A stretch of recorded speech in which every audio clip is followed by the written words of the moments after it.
Welcome to another episode of Reddit Wolf. Without further delay, let's jump into today's story. Coming to terms with the fact my wife is cheating on me. Posted by Throwaway 837-593-72. I'm sure, like many people, when I first started getting thoughts in the back of my head about her being unfaithful, my immediate reaction was, I'm thinking crazy. She could never do that to me. But I'm increasingly confident that's exactly what she's doing to me. I haven't yet come across a smoking gun, but there's been an escalating degree of behavioral flags that can't be ignored. Wanting to travel for work more and expressing desires for some time apart when she stays on the other side of the country more and more. Being increasingly guarded over her phone, never leaving it out of her sight. Going on long walks at night, almost twice as long as she would have before, supposedly talking to her mum the whole time. Taking her marital aid with her on this most recent trip, despite telling me she never uses those alone. The real kicker? She left her iPad at home before the most recent work trip and decided it needed to be remotely reset from the airport. I guess she doesn't realize that there's a timestamp in iCloud when someone does that. And there's no good reason to do such a thing unless you're concerned someone is going to see messages you don't want them to. I'm still mourning the loss of our marriage, and I don't even recognize myself. Even typing this, I feel like I'm sort of paranoid and an insecure freak. But I don't think I'm crazy. I never had an insecure bone in my body around us until a few weeks ago. And all of this has culminated since then. She's obviously cheating on me. And the update. Wow, thank you for all the support. Did not expect to get this many responses to my story as well as so many people wanting to follow this throwaway account. I guess it's entertaining.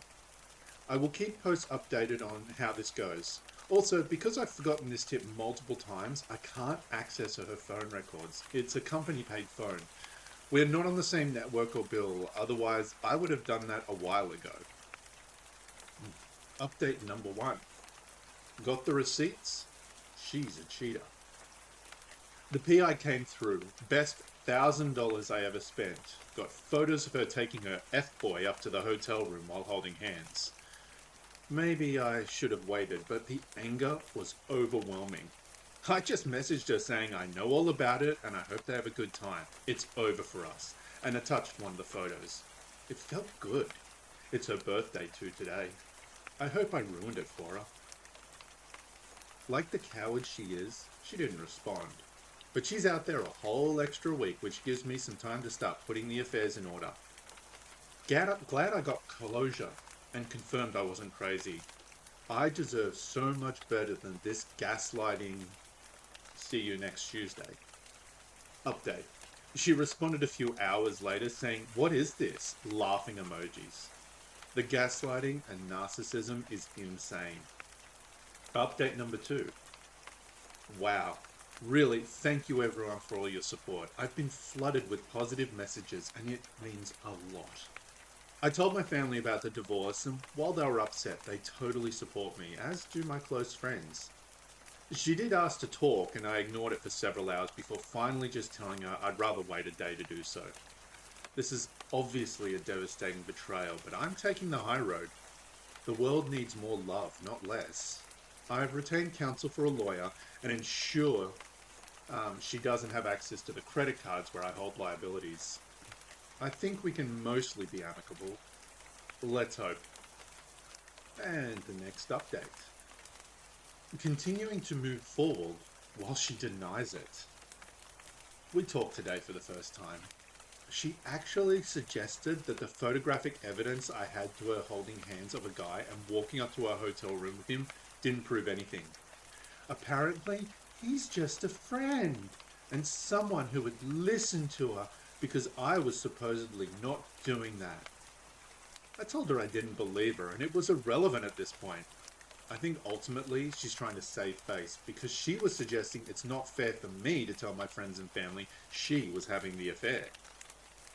I didn't really answer that, but I just told her I had no intention of slandering her to her own family because it accomplishes nothing.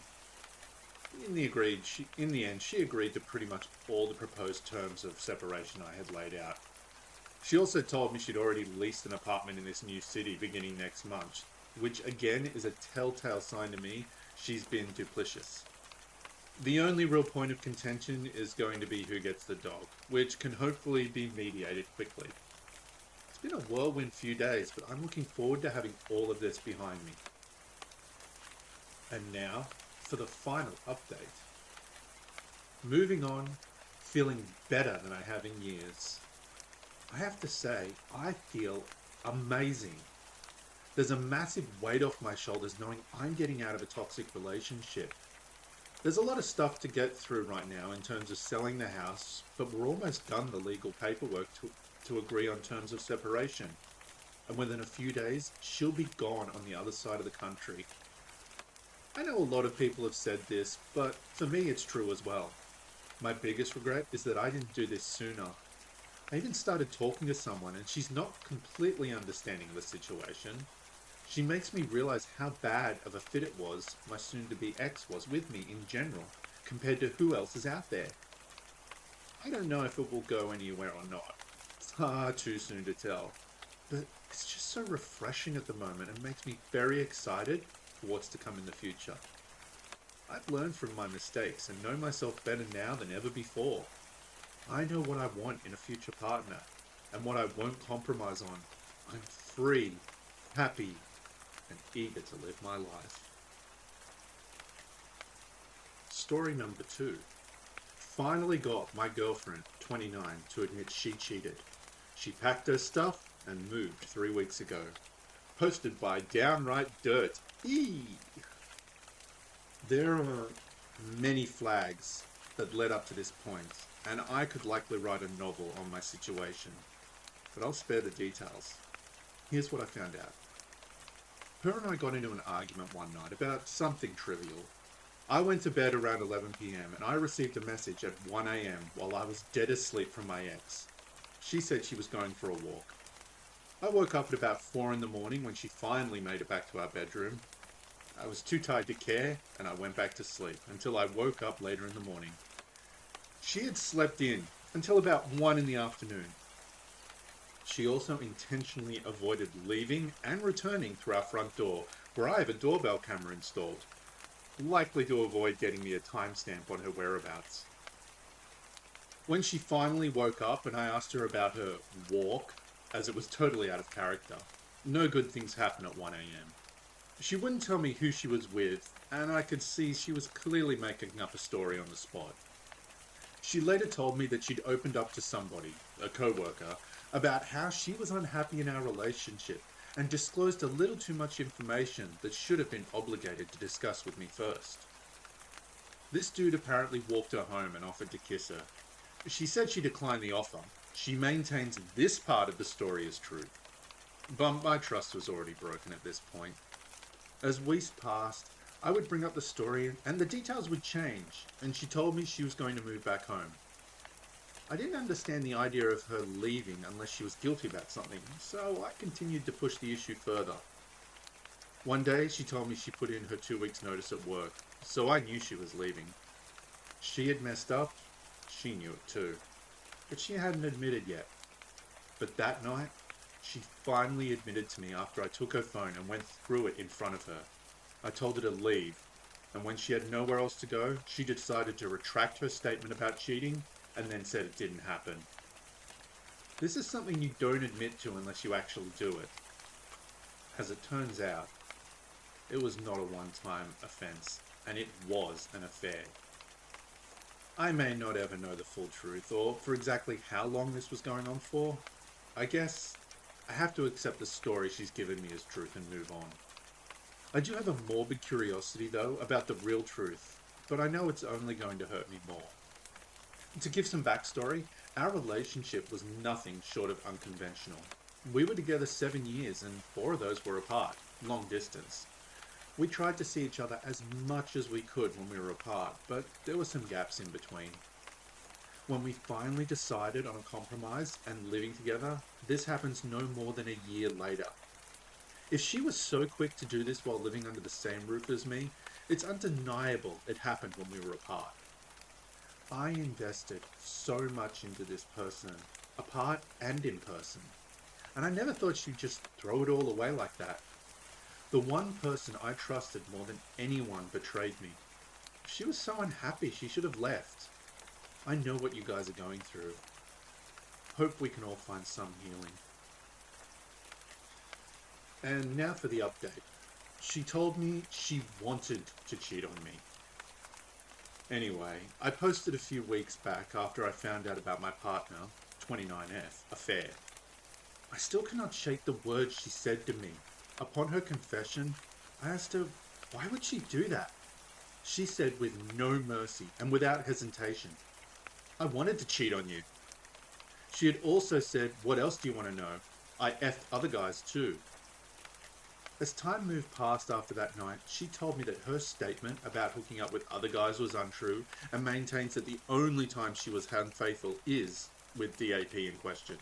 Like, how toxic can you be to say that to somebody, to deliberately hurt them?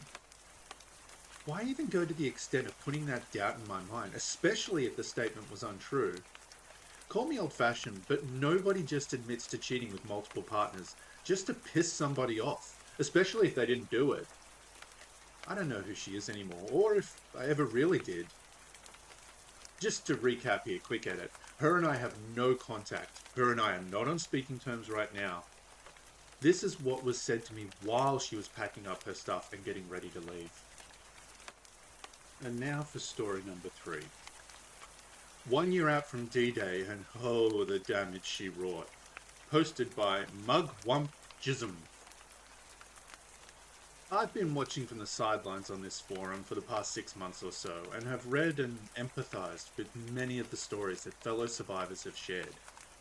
I figured now, 1 year out from my own D-Day, was an opportune time for me to share my own. No doubt this will sound familiar to many of you. We have been married for almost 5 years, and our daughter had just turned 3. We'd been looking to buy a house for over a year and just get out of the city, and had finally accepted an offer on a home that we both liked. Things were looking up for us, even in the midst of this pandemic, which had already upended life as we all knew it. 11 days before closing on the house, I picked up her phone to silence it while her mother called during our daughter's bedtime routine. I was curious about her screen time usage, so I opened the report. She's a heavy Twitter user, and saw this app, Discord, had over 40 hours on it for the week. 8 hours on that day alone. When I opened the app, there it was, the message. I love you, from a man whose name I didn't recognize. Well, I clicked on the message thinking surely this is one of her friends just laughing at one of her clever quips. I was dismayed to see she'd reciprocated the I love you, and was proceeding in an intense bout of online sexting. I confronted her that night, but her response immediately set off alarm bells. She initially denied that it was anything serious and claimed it was nothing more than online fantasy between her group of friends. I indicated that it seemed like more than that, and that she took the tact of blaming me for not being more attentive to her needs physically.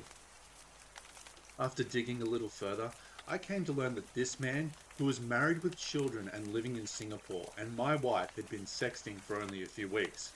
But the level of engagement was intense for both of them, and they were seemingly falling in love. All of this as we were about to buy a house together.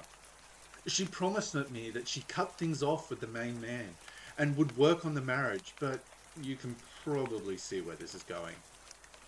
We went ahead with the purchase of the house and moved out of the city last June. Over the summer, she resumed contact with him, all the while lying to me about it. I knew this because she never left her messenger app logged in on a tablet we used for our daughter, where she maintained a conversation with 2 close friends. She met through the group on Twitter.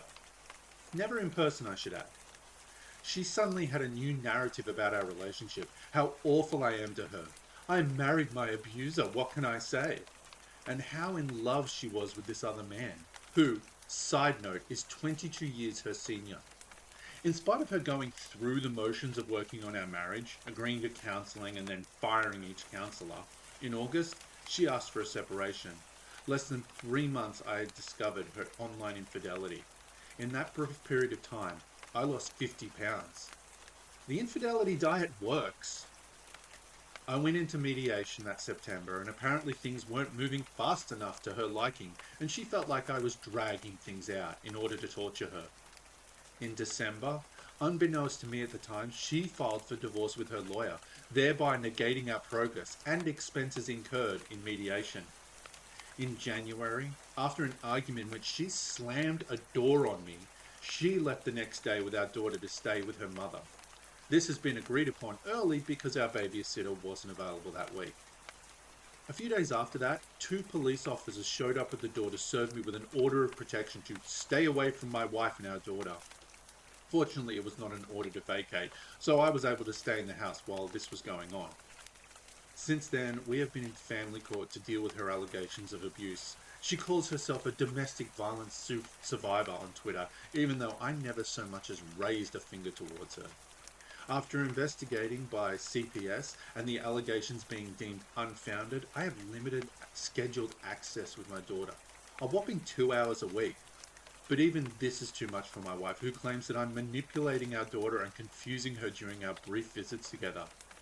It would appear likely that a forensic evaluation will be necessary to get to the bottom of these issues, as she continues to claim abuse and say I'm a threat to her and our daughter's safety, even though I have no history of violence whatsoever, and she has no proof of her allegations. I will say things are progressing, albeit slowly, and the legal bills are adding up. It is astounding the lengths that the wayward spouse will sometimes go to protect themselves when caught in a lie. And the degree that my soon-to-be ex-wife has been deceiving herself in this ordeal has been mind-boggling to me, my friends, and my family. Please note, I've glossed over a lot of details of interest in this forum. So if anyone has a question or would like to see clarity on any of my story, please leave it in the comments and I'll try to respond with more pertinent information. But as this case is very active in the courts, I need to be very selective with details for the time being. Your feedback is most welcome, and thanks to you all for being brave in sharing your own stories and insights. It's been a big help for me to process this drama and recognize that I'm not alone in this plight and that things do eventually get better, even though we are all scarred for life. In the comments, Tursa78 says, "It sounds like she's attempting to make a case to alienate you from your daughter so she can move to wherever AP is. That seems clear with how calculated her actions are. I'll never understand a person like this, stuck so far in the fog that she's attempting to ruin her child's relationship with her father. Keep fighting. Your ex will continue this spiral to self-serve and destroy herself with her poor behavior. She's a broken human, and it's incredibly sad just how broken she is, that she's created an entirely false reality in her mind." And now for the update. 2.5 years after D-Day, the divorce is final. Now I want to contact the AP's wife, seeking advice on what to say. So, the OP essentially has posted the letter that they're going to send the AP's wife. "I'm sorry to write this to you, but I thought you had a right to know, if you don't already, that your husband, Stephen, became romantically involved with my ex-wife, Judy, in April of 2020. At the time, we were living in Queens and you guys were in Singapore, and their affair, as it were, was only over text and phone at the time. However, when I discovered their text sex messages in May of that year, and 8 days before we were closing on a new house, it rapidly imploded our marriage, and we were suddenly on the fast track for divorce. In the time since, Stephen has come to New York to spend time with Judy and my 5-year-old daughter, Ella, at their apartment in Queens. But for some reason, they refer to him as Cousin Mo. He was only recently staying with them for a couple of weeks this past month. It may be that you already know the details of this situation, or some of it. My guess is that you don't know the full scope of the story. While I certainly do not have the entire story myself, I would surmise that I could fill in some gaps for you and or clarify a few things that might be otherwise a bit foggy for you. If this is news to you and is a complete shock, then I am very sorry indeed for dropping this bombshell on you. If this is the case, then you will want to gather as many facts as possible to get a grasp on what exactly unfolded before deciding on what to do with this information. Please reach out to me here or via email if you want to talk. Thank you, and again, I'm sorry for getting in touch to inform you of the situation. So what do you think? Too much apologizing? Not enough? Anyway, I haven't hit send yet, as this is through Facebook and we aren't friends. She may not see it for a long time. Any constructive feedback is welcome. Thanks. P.S. Obviously the names are changed here to protect the not so innocent, but I do think it would be hilarious if they were using the name Cousin Mo for this guy. And now it's time for story number 4, Sailing into Acceptance, Slowly, by Happy Apples, 1993. As painful as a breakup is, I find it fascinating at the same time. Logically, it's almost like a drug withdrawal. It's been just over 2 months since my ex left. She started dating a week after and hooked up with a guy basically right away. Had 2 kids with her and was incredibly painful to experience this. However, right around the 2-month mark, it also a switch clicked inside my head. I came to realize that I'll be okay. Life goes on. She is still the same woman, still shows the same disrespect and terrible attitude when we interact regarding the kids. She hasn't changed at all and is making no effort to change and improve herself. I remember driving back from daycare one time. I showed up by mistake and just feeling relieved I don't have to deal with the attitude and drama anymore. I am so happy that I can fully focus on my kids now. They're always excited to see me and we do many cool activities together and it's good quality time. It's in stark contrast to my mental state a few weeks back when I was refusing to take them to make it difficult to my ex to date. Oddly enough, I couldn't care less now. Making sure those little boys have the best child possible is now my goal. Quite a few things have been helping me move on. I reached out to a family and friends that I've not talked to in a long time. It's interesting as I spoke to this girl I used to have a crush on for about 4 hours. We used to be mutual friends, but it was very interesting to get her perspective. She's 24 and is very attractive, but yet has not dated and is in no rush to date. Basically, she's happy by herself, and that is a good goal to try and achieve. Validation from others is a waste of time. Online videos and articles were also helpful. Coach Corey's a very funny to watch, and humor goes a long way to fighting depression.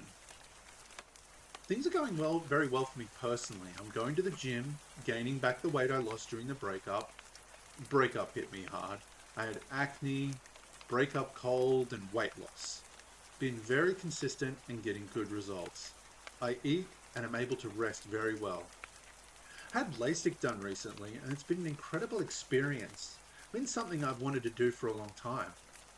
All I can say is that it's life-changing, and I'm so happy I did it. No more glasses. Career and job is progressing well too. Had 2 promotions in less than 2 years and doubled my salary. I'm getting a new car, and I'm getting pretty excited about that. The house is almost finally fixed, and I can kick back and relax. Traveling is something I would like to do with a buddy of mine.